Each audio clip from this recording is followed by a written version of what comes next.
And welcome back, folks. Karshel here.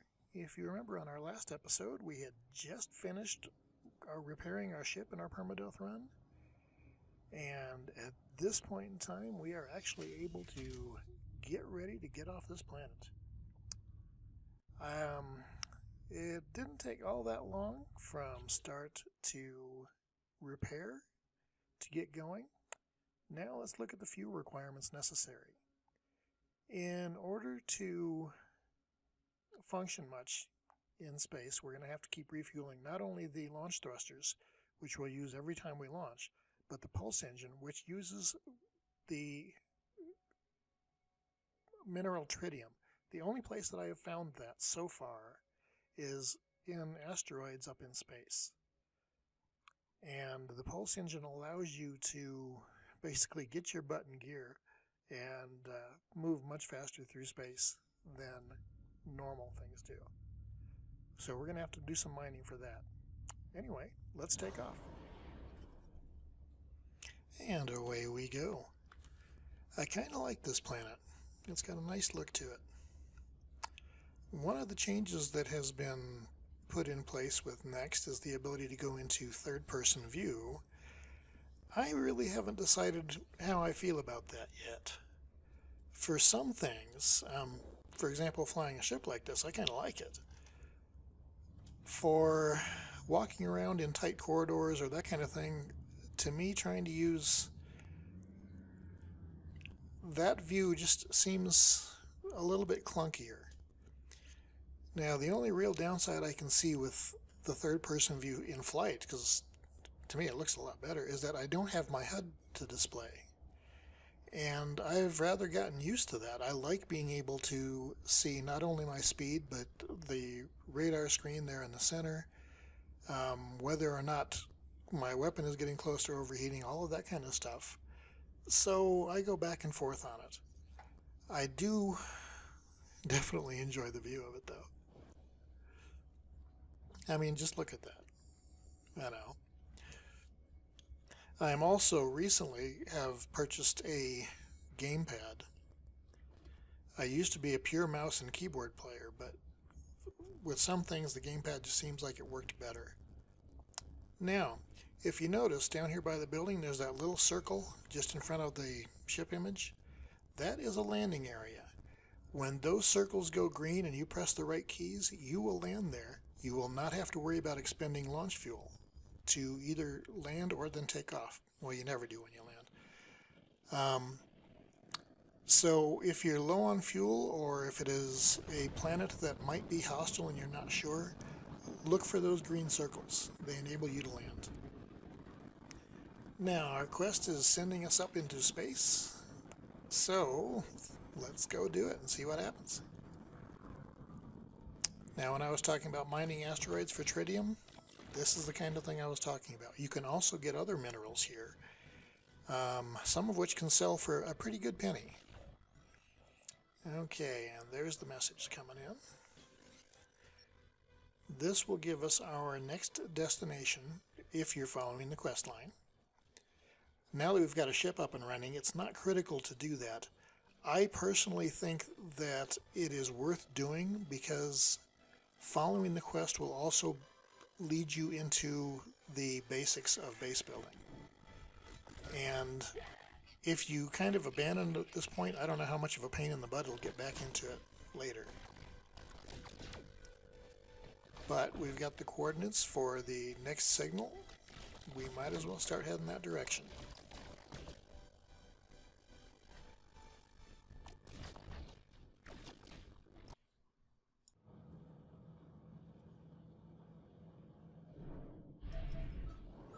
This is an example of what it's like when you're running with the pulse engine.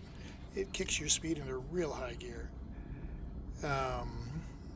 It makes traveling through the galaxy so much easier when you're in systems. And my threat detector just went off. It's down in the lower left-hand corner. That's showing me that I am being scanned by something. Now, I believe that every time that goes off it is a hostile scan, but I won't swear by that. There might be occasions where it's not. Because I am traveling so fast and so close to the planet, I'm going to pretty much ignore it. Reason being, I will be in the atmosphere before they can engage me, and at that point, their scan will fail. It makes that so much easier.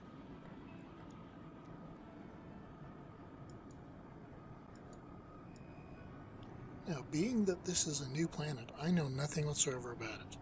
I don't know if the environment is extremely deadly. I don't know if the sentinels are extremely deadly. So whenever you're coming into a new planet, be very careful and very aware. Just by landing alone, you could really set yourself back, and in a permadeath run, you could end your run right there. Now, I'm not even sure at this point if I have the fuel for another takeoff. Let's check that. Okay, launch thruster is empty. By rights, I should do something safe, like go back to the other planet and fill up. This is permadeath, though, and hey, you know, I'm going to go ahead and take the risk, and hopefully everything is going to work out okay. The first planet was good. Maybe this one will be too. We shall see. Okay, regular sentinels. That is not a problem. My biggest concern from past history with Atlas Rises is that the sentinels would have been immediately hostile. At that point, it's like you're kind of screwed. But we'll go ahead and move forward with the quest here.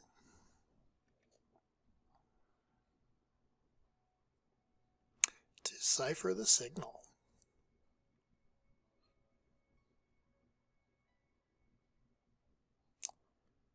Okay, base computer and the terrain manipulator are awarded for this step. Download those plans, definitely.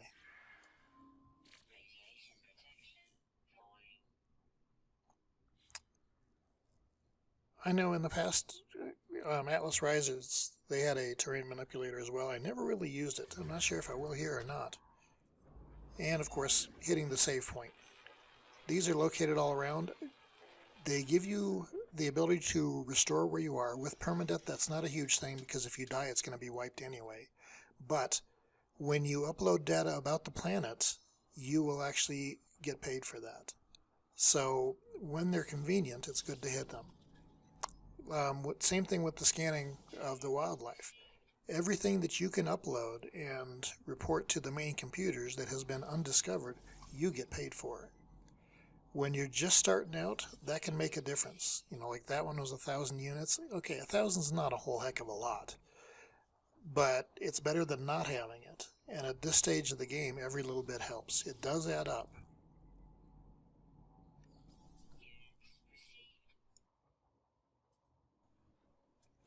Now you also can receive credits for scanning minerals and plants. So again, starting out as a newbie, that's a good thing to do. Looking at some of the compositions of them, you will also might notice that they have multiple items that they can drop for you. Okay, I think that I'm going to start to get some fuel and get my ship ready to take off again. I've done the step of the quest. The next step really is building the base computer, and before I do that, I want to actually find an area that I like. I'm not sure that with the base computer you can tear it down once you build it. I don't know if that's portable tech or real tech. Real tech, yeah, well. So gathering dihydrogen, still watching my suit protection. I'm close to the ship, so I've got enough to push it a little bit here. But the more fuel I can get, the better.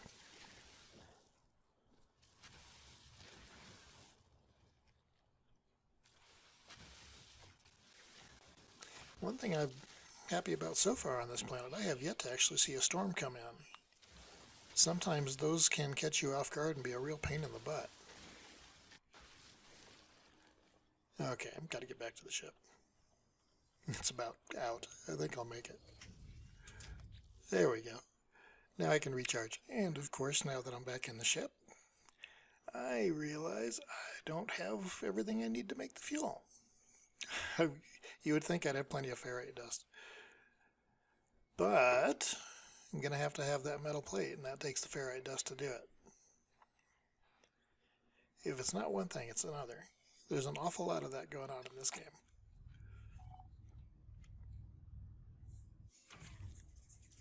Okay. Okay, see the way the targeting reticle actually goes to a circle or the cross? That means I cannot mine that. I actually would need an advanced mining laser, which I do not have, to be able to mine that piece, whereas this one is not a problem whatsoever, thankfully. I don't know enough about the tech here to know whether or not, or how hard it's going to be to get hold of that kind of stuff.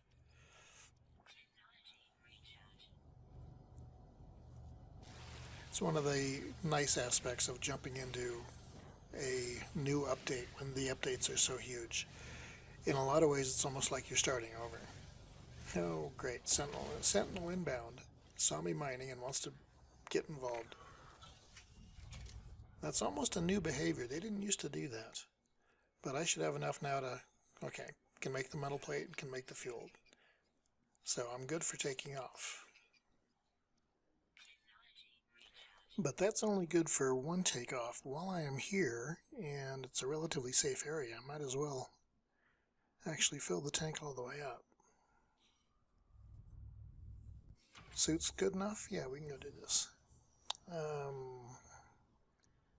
Is that a new creature over there? Nope, it is not. It's one I've already known. What about that one? Nope, same deal. Okay, so much for that. Might as well grab this oxygen while I'm up here.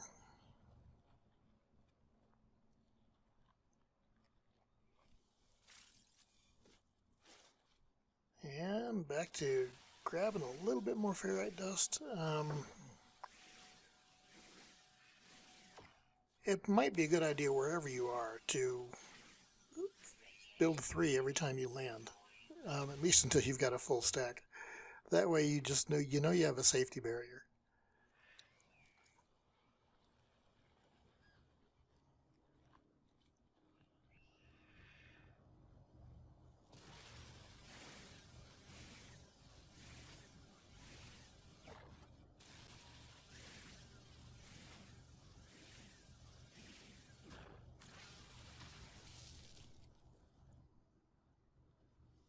And that should do it. Let the suit recharge a little bit. And then at least I will have a full tank for the launch thruster,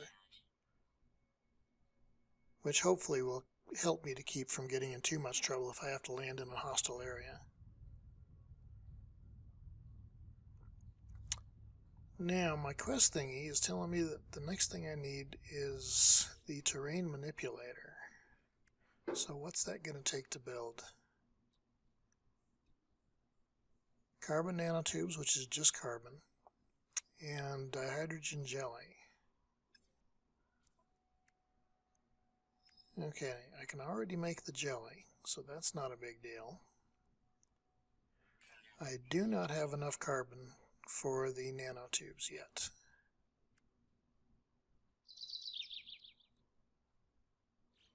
So I'll need 2 of those.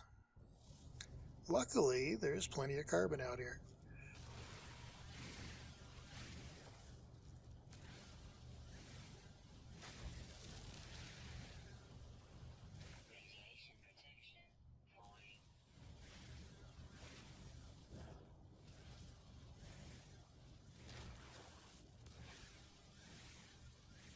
Now you may begin to think that carbon is ubiquitous. It's really not. There are some planets where at least in past iterations of the game, you would not be able to find it at all. And if you were dependent on it to survive or to be able to take off again, you were in trouble. I don't know enough about Nyx to know if that still is the case or not.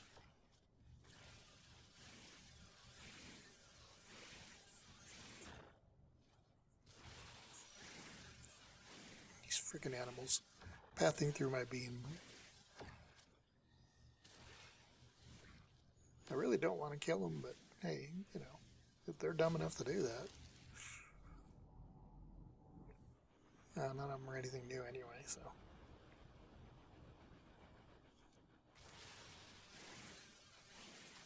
I'm sure I have more than enough carbon, but at this point it's like, hey, it recharges my multi-tool as well, so can't really have too much. Now I'll jump back in and recharge and finish building the terrain manipulator.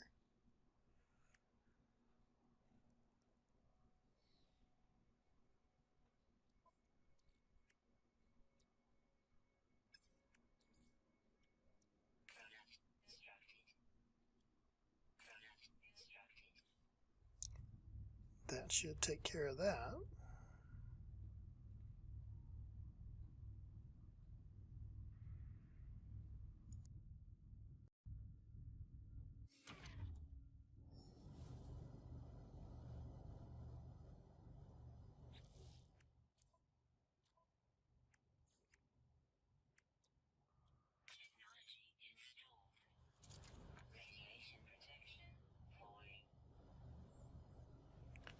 Okay, now it's telling me that I need to gather 80 copper. And using the visor, I can scan around and look for copper deposits. That one's out there ways. Hopefully I can find one that's not too far. Another 800. 11. Okay, 5's not terrible. 4 is better. None of them are what I'd call particularly close.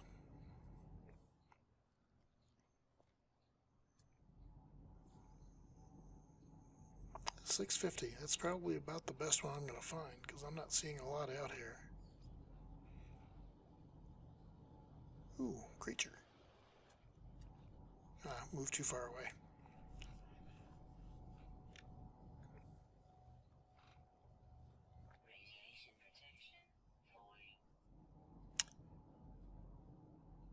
I have never seen one of those yellow marks before. That's kind of curious.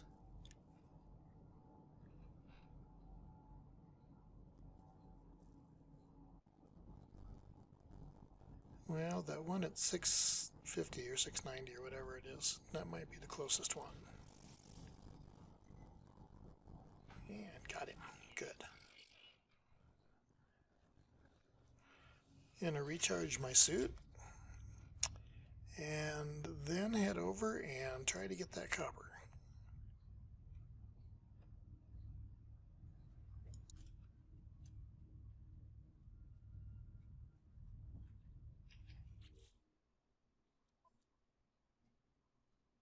So far, one of the best changes that I think that I've seen is that you actually are recharging your life support with oxygen now rather than Thamium 9.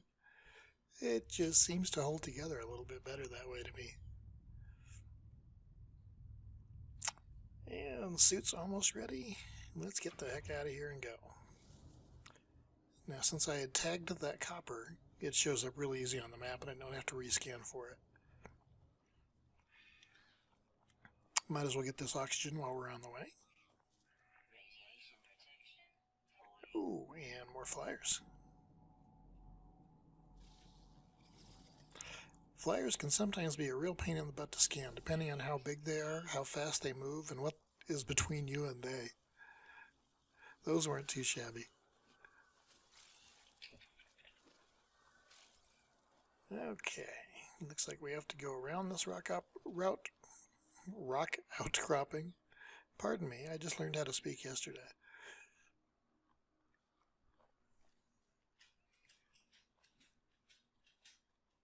And it's my habit, I don't know if it's going to make a bit of difference, but if I can get a little bit under shelter and not have my hazard suit get damaged, then I'm still going to do that.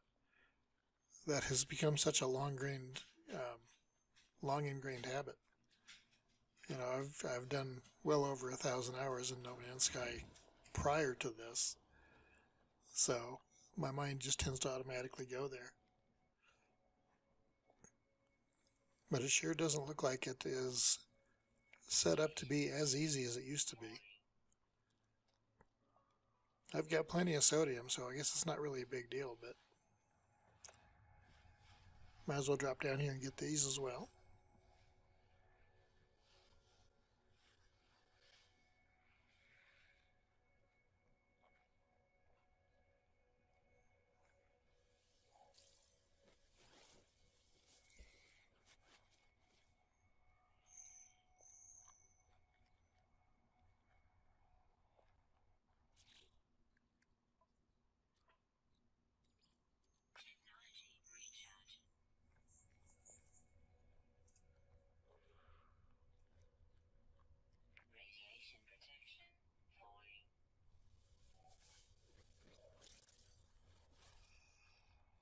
Okay, where is that deposit?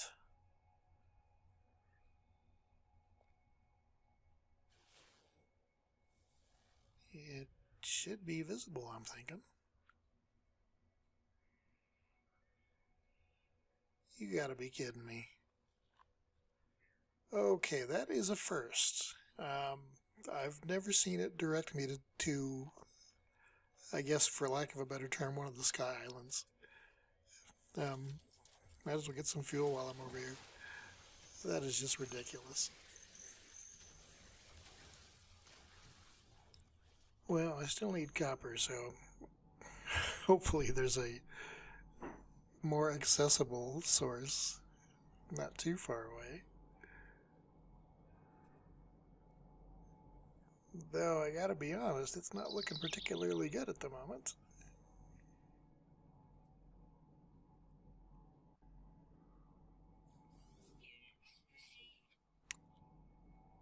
Okay, what about the other way?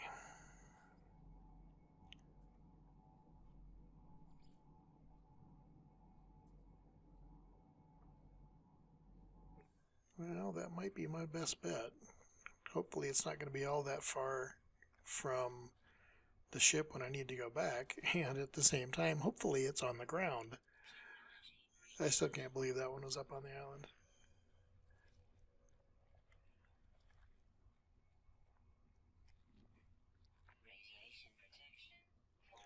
When you're just starting a game, probably not uncommon with a lot of games, you're going to spend an awful lot of time just running back and forth and doing things. As you progress and get a little bit more experience in it, vehicles do become available. They're kind of a mixed blessing to me. If you are out and about on foot like this, you will notice a lot of things that you're going by that you sometimes will miss if you are in a vehicle. I know in my case, with my computer, there are times where the graphics aren't even fully rendered when I'm in one of the faster vehicles and just busting through territory going from A to B. So, yeah, slower is, a little bit tedious in its own way, but at the same time, you will see more of the worlds that way. And might make some discoveries you wouldn't make otherwise.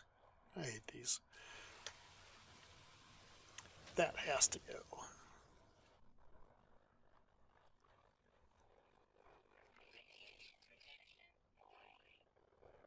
Well, so far I'm encouraged. This one looks like it's on the ground.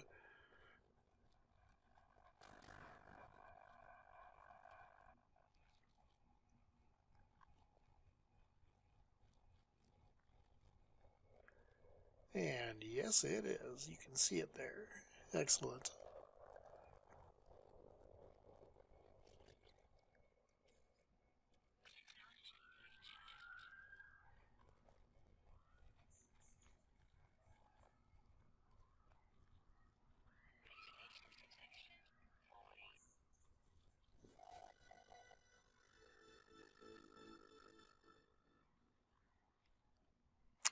I kind of like that dihydrogen seems to be pretty common. That's going to make fueling a lot easier. There's few things more irritating than landing on a planet and having a bear of a time actually finding enough mineral to take back off again. There have been times in some places I have been that just took hours of scouting to try to find enough. Meanwhile, you're fighting to keep yourself alive in some cases. Okay, now it's telling me I need 80 copper. Hopefully this is a big enough deposit.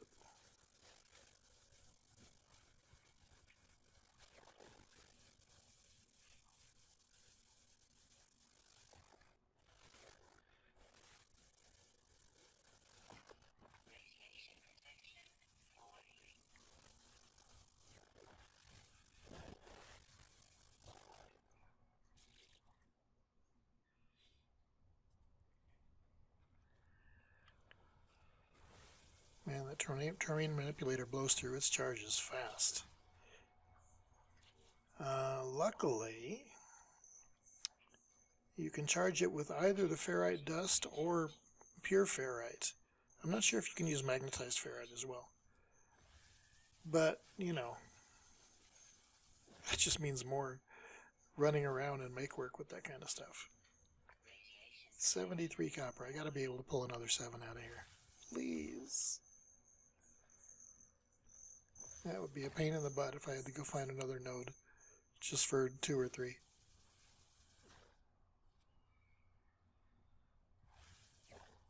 Okay, we got that taken care of.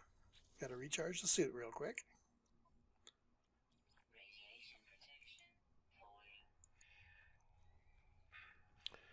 Okay, now we will run this copper back to the ship and do the refining of it there to make the chromatic metal.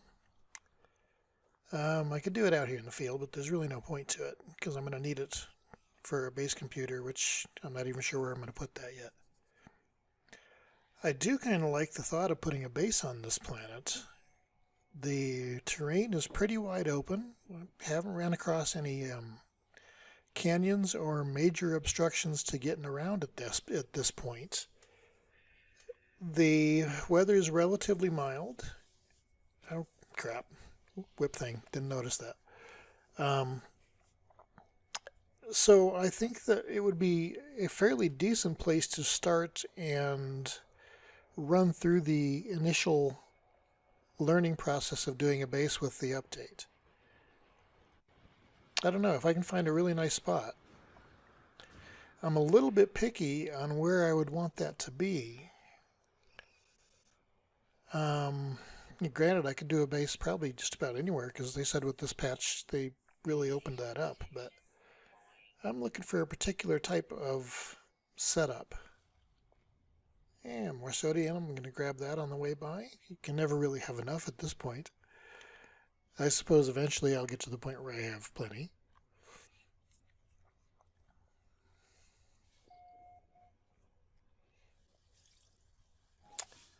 But back to the base thing. If I can do it, I would like to be somewhat close to an NPC outpost that has a trade terminal or that kind of thing.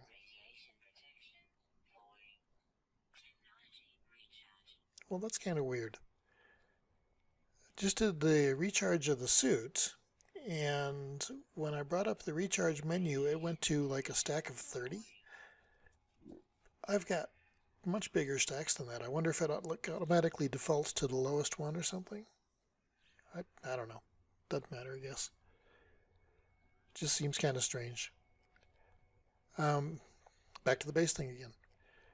If I can find a way that I could access a building that has a landing pad and a sales terminal and that kind of thing, and have a base nearby, then I know that I would have a place to sell things that I am farming.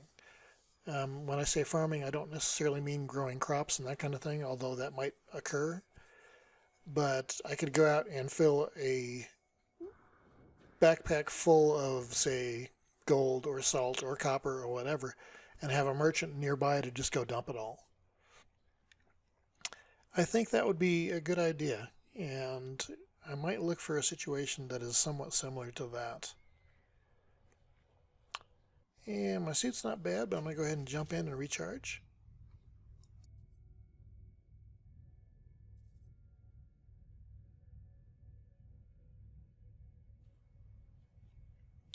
Okay, might as well get the refiner set up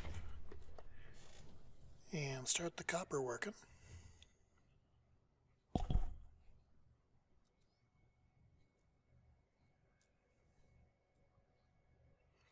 Now, like I said earlier, I like to set it up so that I can actually sit in the ship and look to see whether or not it has completed its work.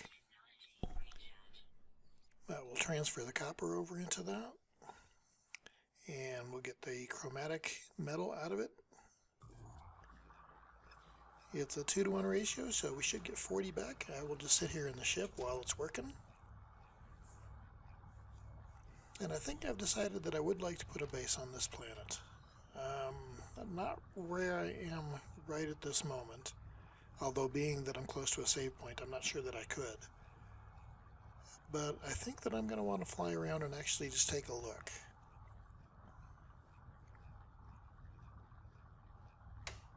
We'll let the refiner finish its work.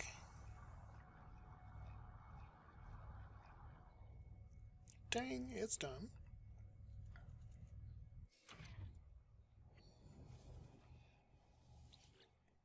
And we'll grab that, and since I'm looking to go on the road, we'll go ahead and break the refiner down.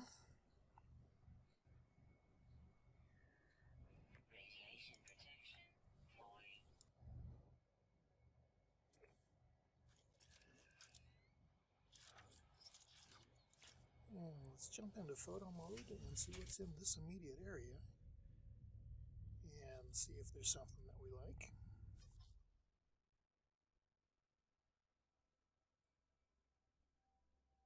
Makes it real handy to scan around and get a general overview. That area is not bad, but I think that I'm going to actually fly around a little bit and take a look and see what else we can see. I'm going to go ahead and end this one now.